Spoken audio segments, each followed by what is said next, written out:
We are in book of Jeremiah. We are studying chapter 38 today. This is a pitiful chapter.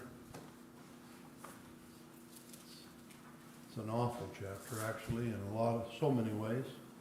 And yet, in another way, it's a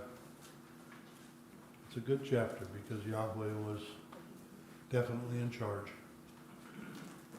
and overseeing Jeremiah's life. Now again, as I've said so many times, there are many, many names in this chapter, so bear with me as I try to pronounce them as we read through it.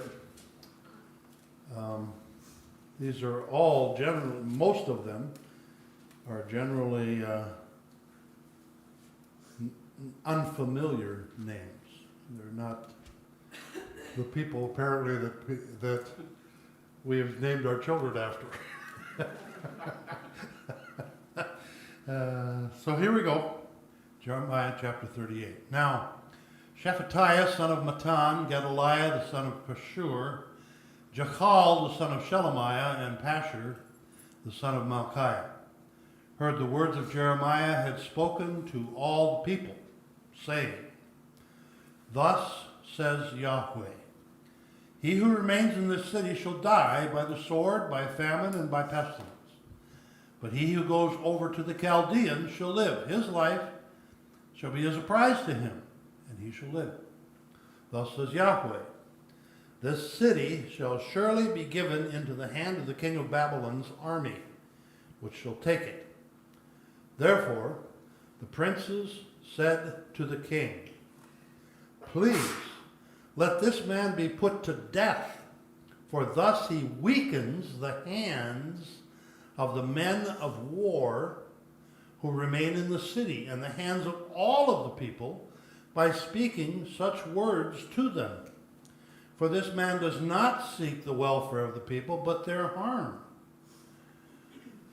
Then Zedekiah, king, said, Look, he is in your hand, for the king can do nothing against you. So they took Jeremiah and cast him into the dungeon of Malchiah, the king's son, which was in the court of the prison, and they let Jeremiah down with ropes. And in the dungeon there was no water, but mire. So Jeremiah sank in the mire. Now Ebed-Melech the Ethiopian, one of the eunuchs who was in the king's house, heard that they had put Jeremiah in the dungeon.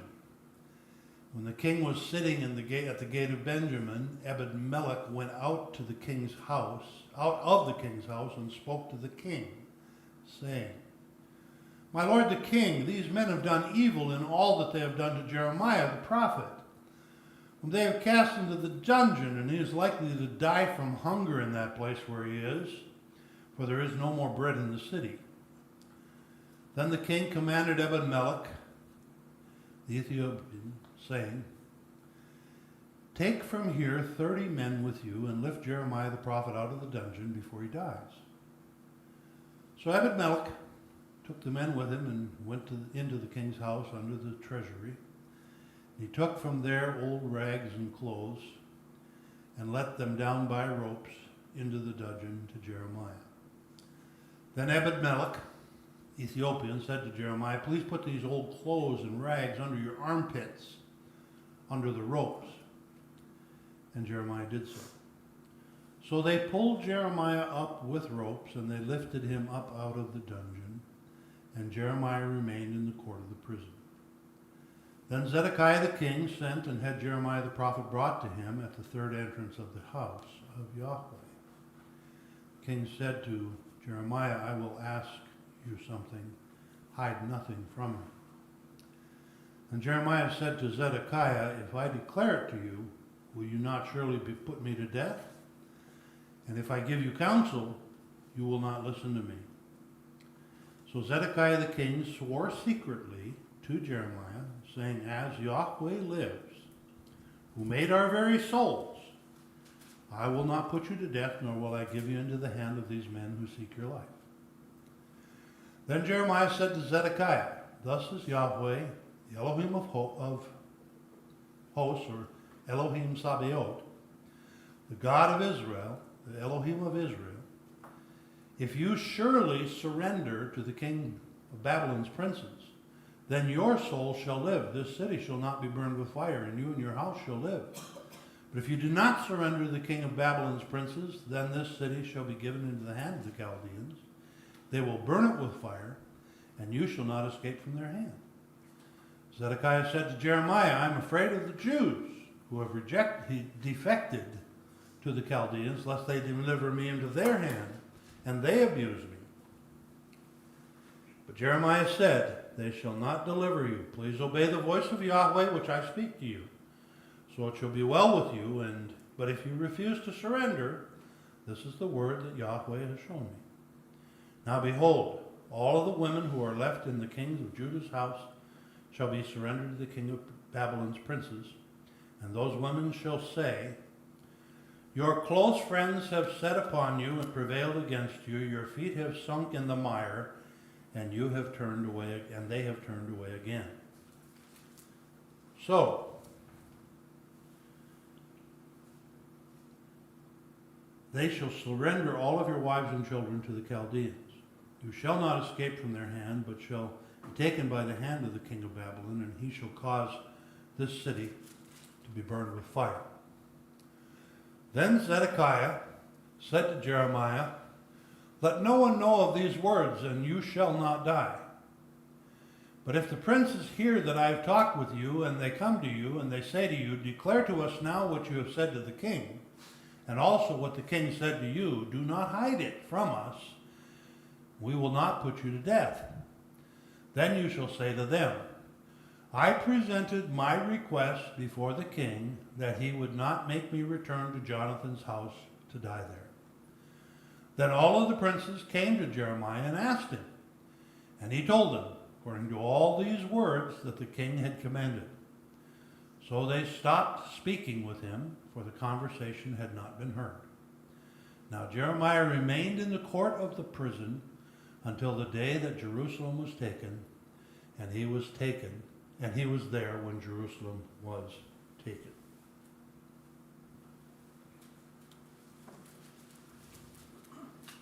Quite the chapter, huh?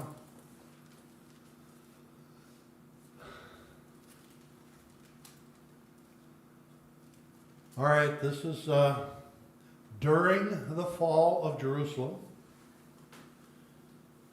So that took about a year and a half, maybe a little more, almost 2 years to happen. So it was sometime during that time. It fell in 586 BC, so this is 588 to 586, somewhere in that time frame that this chapter occurs.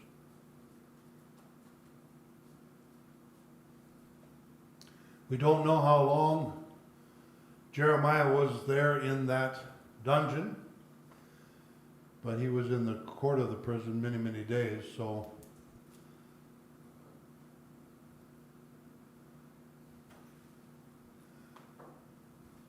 let's talk about it. Don't be quiet. Get engaged. That means you, not somebody else.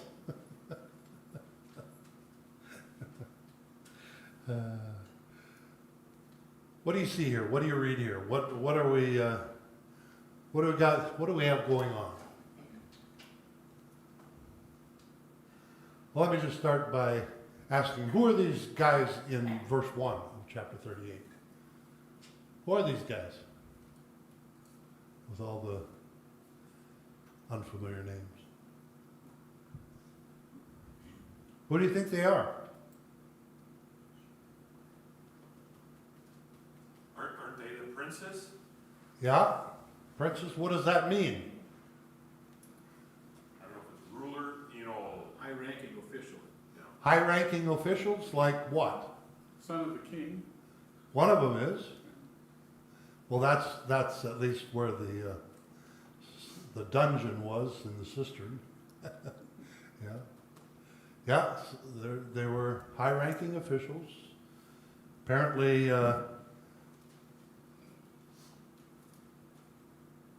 very powerful men, because the king was very, very much afraid of them. He was afraid of their what they could do, and obviously they had the authority and the power that they could have killed Jeremiah if they had just forgotten about him there in the dungeon. They would have killed him if Zedekiah hadn't interfered. So. Okay, so what else? What do we got going here? Why were they so mad at Jeremiah? What did they have against Jeremiah? Because he told them to surrender Yeah? to the Babylonians instead of fight. Okay. It didn't make sense to them that to surrender would be what God wanted them to do. Right. They thought it was treasonous talk, didn't they? They thought he was committing treason because he was weakening the will of the fighting people in the city to continue the fight. Amazing, isn't it? Well, I think, these men, in my Bible that I read, it said there were 30 guys that, so anyway, if they threw Well, them into 30 was the number of men that Ebed-Melech was to take with him to get Jeremiah out of the cistern. Right, but what I'm saying, if these men threw him in there, they must have just laid him down, because if they just threw him in there, God let him down to protect him, and these men, he must have been quite heavy if it took 30 men to lift him out. Well, I don't know if all 30 needed to help lift him out, but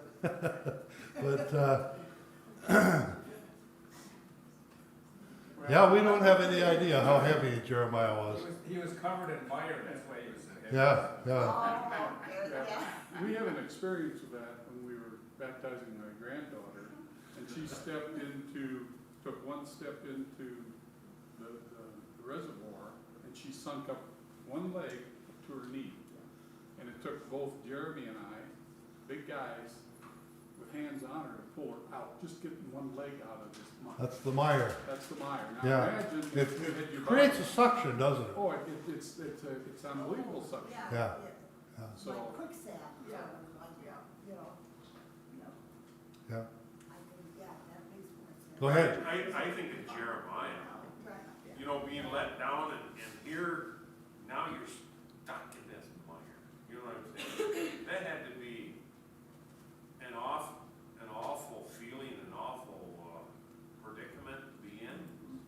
Can you Here imagine? he's the servant of the Lord, Yeah. speaking Can you God's imagine? word, and now Exactly. now he's stuck like this.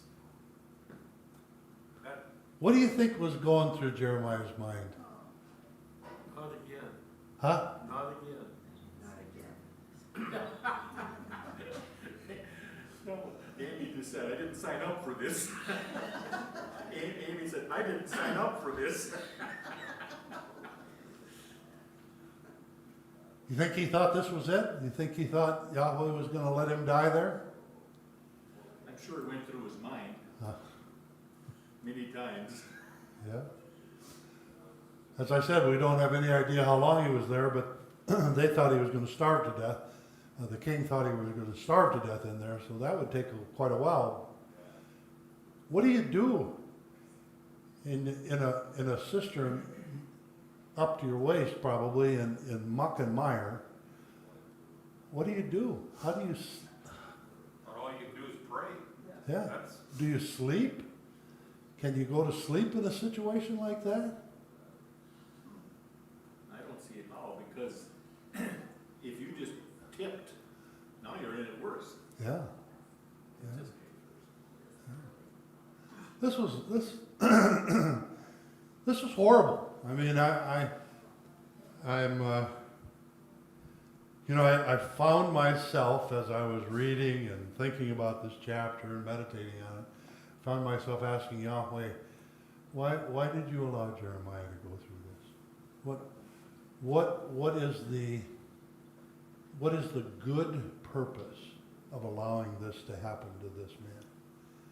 And you think about it, Isaiah, his life was ended when he was stuffed in a hollow log and the log sawn in half with him in that log.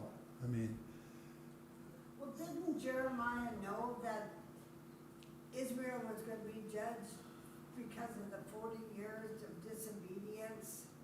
Maybe the 490 years of disobedience, yeah.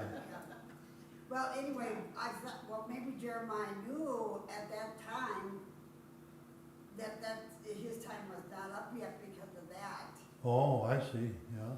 I don't know what he, but even if he had confidence that he was going to be delivered, I'll bet you there were times and moments when he was in that mire and suffering in that cistern that he really wondered what was going on. Why? I can't imagine him not asking Yahweh, why are you allowing this to happen to me? I've been faithful to you. I've done what you asked me to do. I haven't wavered. I've done it every time you told me to. And now here I am. Why? I can only imagine. I know I would be asking that. But when you're fighting evil, you know evil's gonna fight back.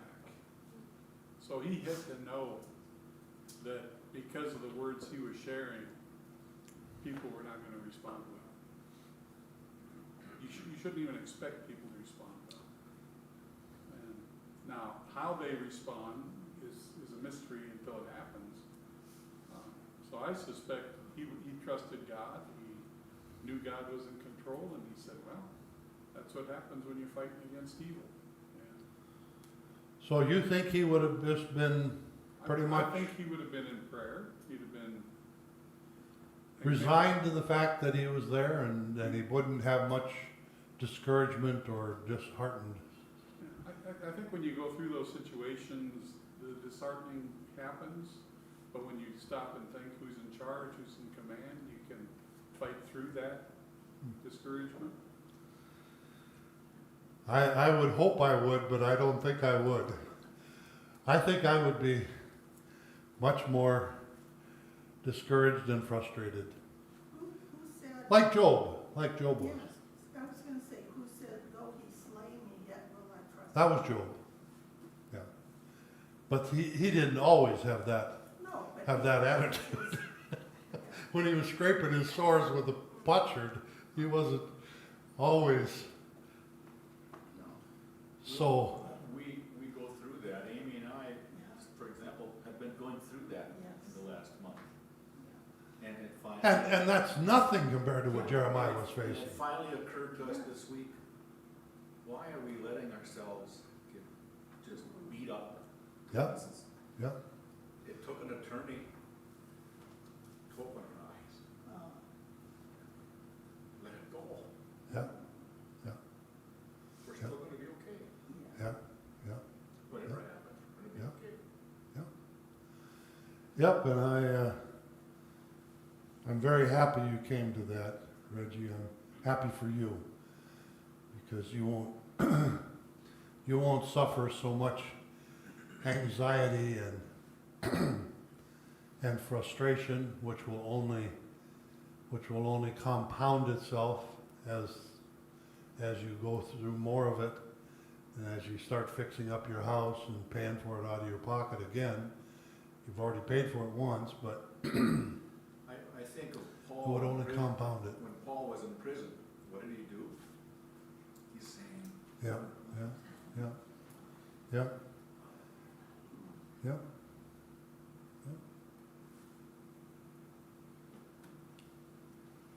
Good stuff. Thank you. Say, Terry, Yes, sir. I don't know if it's intentional or not, but do you see a parallel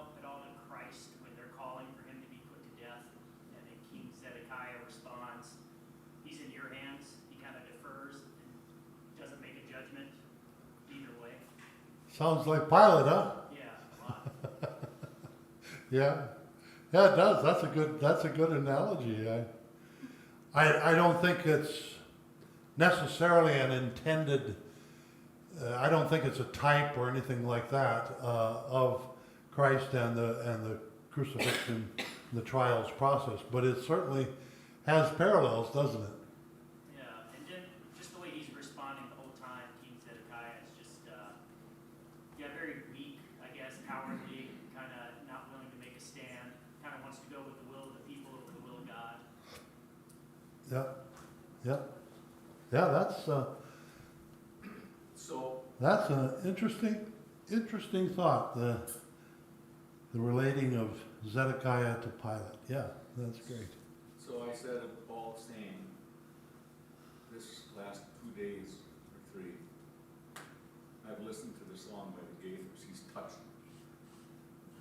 He touched me. That's what God did, he touched me.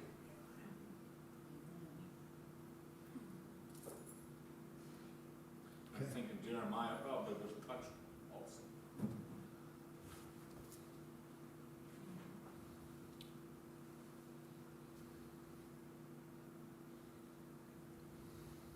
So, I have a foreign thought.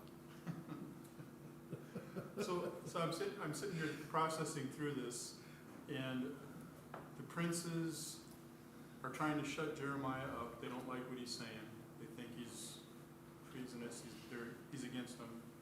So they put a rope around him. They lower him down into a dungeon, a cistern, and then the king says, "Go get Jeremiah out of there. Lift him out of there." And this is after Jeremiah's been in the mire. And then he comes back out, and then in verses, starting in verse 20 and down through verse 22, Jeremiah gives the king the word of the Lord. And it's interesting to me that the second half of verse 22, your close friends have set upon you and prevailed against you. Your feet have sunk in the mire, and they have turned away again. And it's talking, you got to read the whole thing in context. But I just find it fascinating that here Jeremiah is in the mire because these officials put him there, but God uses this picture to describe to the king that his feet are sunk in the mire. I just find that an amazing thing. So you take the little poetic thing that the women, the harem women say, as directed to Zedekiah? Well, either whoever it's directed to, I think when the king is hearing this word, he understands that Jeremiah was just sunk in the mire, and he was just lifted out of there, and now Jeremiah uses that word picture, sunk in the mire, and I don't know how much to make of it, but I also don't think it's accidental. I think it's a demonstration that God is sovereign, and that even though people intend some harm against his prophet, God will sometimes use that as an illustration, or as a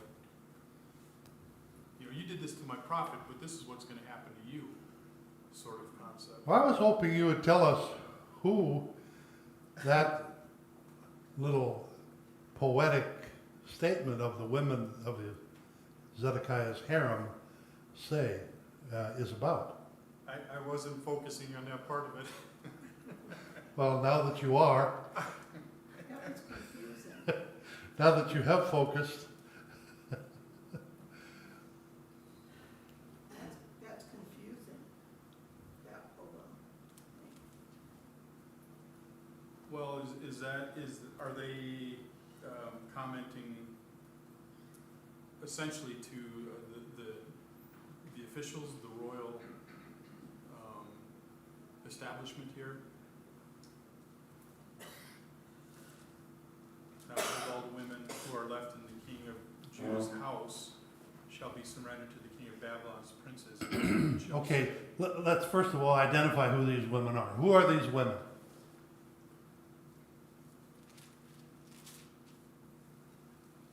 They're Zedekiah's harem.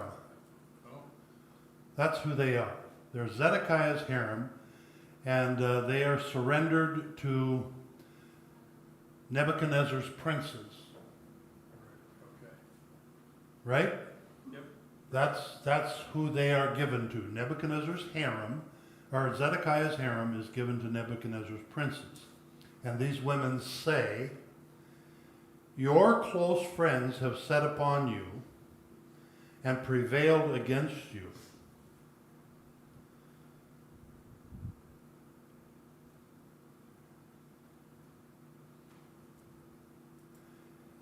Your feet have sunk in the mire, and they have turned away again."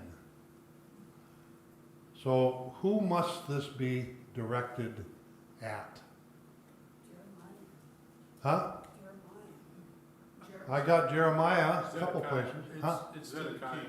Zedekiah. Yeah. I think it's Zedekiah. I agree with those who say Zedekiah. But that's if you. And the close friends have set upon you and prevailed against you. And I think Mark was definitely onto something, but he wasn't willing to take the heat. I'm a chicken. So now, if we do say that it's to Zedekiah, then what are we saying, Mark? What are they saying? What are the women saying? Yes. What is well, it's almost like a prophecy. I mean, it's almost like, I don't know what it is exactly, but it's important enough that it's included here. So it's not unimportant. Yeah, isn't it basically saying, you know, these people accused Jeremiah the prophet of turning against the king and the people, but it was those people who actually betrayed Zedekiah. Okay. And what has that done to Zedekiah? That's got him stuck. He's stuck in the mire, and then they left. They're out of there. Yeah. So, I mean, it's a very negative, ultimately a very negative kind of thing that is said, whether it's prophetic or not. I think it probably is prophetic, but it's definitely not in any way complimentary or encouraging. Right. It's kind of Zedekiah's future, actually, described. And he's just obviously a person who has no backbone or any moral compass that guides him at all. He just does whatever is expedient for him at the time. And he's just a joke as a king, really. You know, you go back to the parallel. Jeremiah is lowered into the mire, the muck, as a prophetic picture of what's going to happen to Zedekiah. Yeah. Because Zedekiah, because he was misled by his princes and he chose the weak path, is going to be just stuck in the mud. And when you're stuck in the mud, you were saying it earlier, you don't go anywhere. There's nothing you can do, you can't hardly breathe. That's where Zedekiah is going to be, stuck in the mud, all by himself. Thank you for saying what I was having a hard time articulating. Yeah. Okay, good job. I'd like to go back to Ebed-Melech. Ebed-Melech, yeah, the Ethiopian eunuch. You know, I look at, you know, we've talked about the king, we've talked about the princes, they're powerful men. And I look at, you know, I don't know, but he's the eunuch in the court or whatever. To me, that's just a servant. He's kind of a common man. But you know what? One common man went against the evil and Took it upon himself. Took it upon himself. I mean, risk angering the king, risk angering all these He risked his own life. princes. Definitely. To do what was right. You know, what he seen right with the Lord. And I think that's just a great picture for us. Ah, you know, that when we witness something wrong, and it might be, you know, well, there's just many examples, you know what I'm saying, but I find it really, Excellent, Larry. I'm so glad you brought that up. I knew we couldn't leave this chapter without talking about Ebed-Melech. He is an amazing man. In my mind, he's an amazing person. He definitely risked his own life. Hold on a second though. In verse 10, the king commanded Ebed-Melech, the Ethiopian, to go get Jeremiah. But not until after. He went first He to, went first to the king. he went first to the king and said, Jeremiah's going to die there. Oh, that part of it. Okay, all right. He's going to die there Gotcha. if we don't get him out. You Okay, can't so- let this happen, is So- what he's so- saying. So you're saying the risk was that he approached the king in Yeah, conflict? and he was defying these Gotcha. princes. Okay. I mean, clearly defying them. Oh, yeah. Yeah. And he was clearly a servant, like Larry was saying. He's a eunuch, and he's not even a Jew. He's an Ethiopian. Yeah. He has no place, no standing at all, and so those princes could have put him to death in an instant. There was no holding back on that. So Yeah, being a eunuch, that indicates that he was probably in charge of the king's harem. well, he could have been, Yeah. could have been.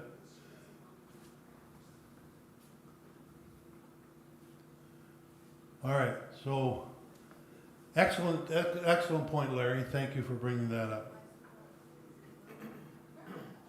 So he did that when the king was sitting in the gate of Benjamin. Is that when you could approach the king with things like that? When he was sitting in the gate? What was his Yeah. position when he's doing that? Where is the gate of Benjamin? Is it in Jerusalem?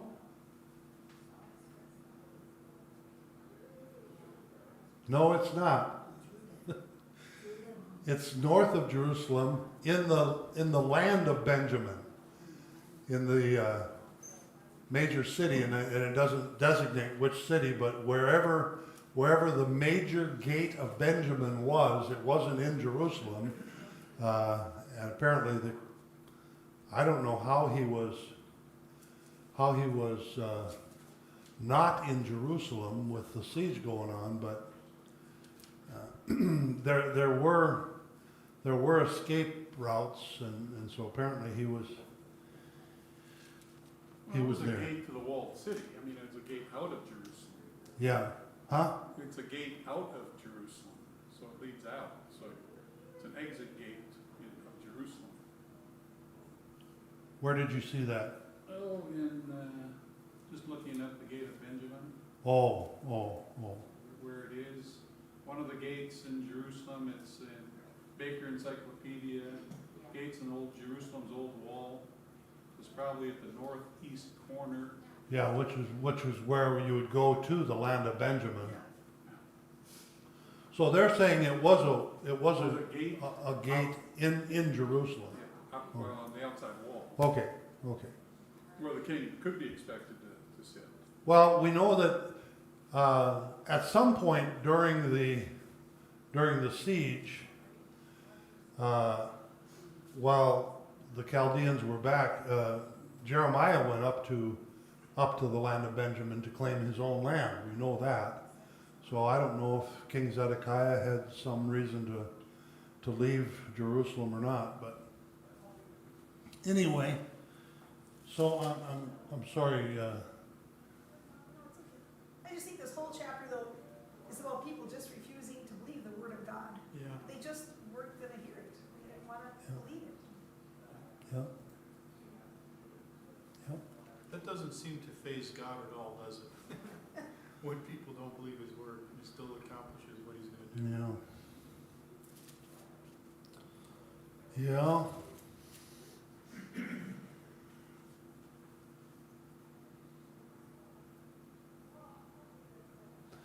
What do you make of the end there, where the end of the chapter where Zedekiah tells Jeremiah what to tell the princes, and he tells them what the king commanded him, and and they leave him alone.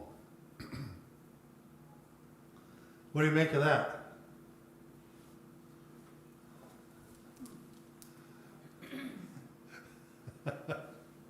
Well, he was obedient to his king. Yeah? He still recognized that God puts kings in place and removes them. And Is it a lie?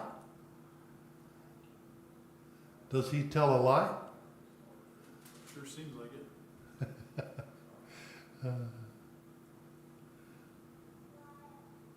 Jeremiah doesn't tell a lie. That is what the king said. That is what happened. That is what, He said that in chapter 37, right? huh? He said that in chapter 37. Don't send me back to the house of Jonathan. Jeremiah does.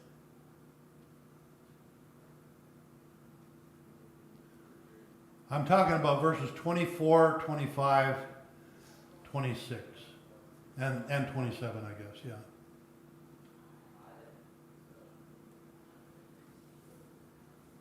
What did you say, Nick? Which chapter? So he says, I made a humble plea to the king that he would not send me back to the house of Jonathan to die here. So that's what he repeats back to the officials.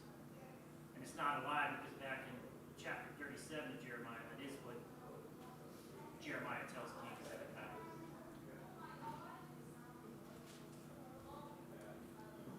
Yeah, no, that's, Chapter 37, verse 20.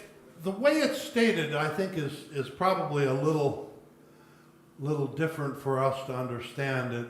I hear what Mark is saying, that, you know, it sounds like he was at the very least stretching the truth, but I think in reality, it is just what he was instructed by the king to say and what not to say.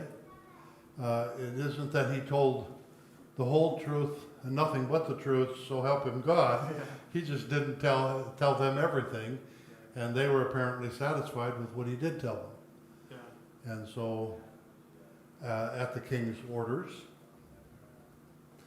that is, I ended up, because I was thinking something along the same line you were, but I ended up with that was Yahweh's way of protecting Jeremiah's life again. And the last verse of the chapter, verse 28, makes it clear that that is how Jeremiah's life was spared. Yeah. And he told them what they wanted to hear. Yeah, You know, yeah, they yeah. didn't want to hear the truth anyway. yeah. That's right. That's right. All right, so that's chapter 39, 38. Next week we'll pick it up in chapter 39. So Nick, would you mind closing in prayer for us, please, sir? Father, we thank you for this opportunity we have to come together as a group of believers and discuss your word, find truths and meaning in the word of God. I appreciate the opportunity to discuss it, to dig deeper, find application in our lives. I just want to lift up this church and the people of it as there really is love, there really is relationship between fellowship between us here, and I thank you that we have that opportunity, because many people across the world don't have that freedom. And I look forward every Sunday to coming and partaking and being a part of this congregation. Thank you for all that you've done. Continue to lead us and guide us, not only as a church, but as individuals, just to be the men and women that you created us to be. In Jesus' name, amen. Amen. Thank you, Nick.